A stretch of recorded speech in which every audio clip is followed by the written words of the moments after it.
விஜய் அவர்கள் மக்களை சந்திக்கிற நிகழ்வை தொடர்ந்து செய்து வருகிறார். அதிலே இன்று கரூரிலே நடந்த கூட்டத்திலே நெரிசலில் சிக்கி 20 பேர் உயிரிழந்து விட்டார்கள் என்கிற துயரை செய்தியை நமக்கு சொன்னபோது மிகுந்த மனவலியாக இருக்கிறது.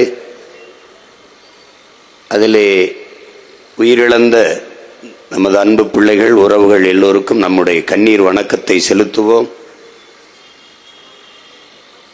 அந்த துயரத்தில் ஆழ்ந்திருக்கிற நம் அன்பு சொந்தங்கள் அனைவருக்கும் நம்முடைய ஆறுதலை சொல்லுவோம்.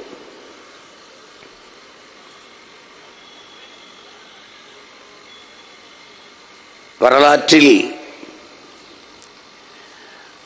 ஒரு பெருமைமிக்க, மிக பெரும் சிறப்புமிக்க இனத்தின் பிள்ளைகள் நாம்.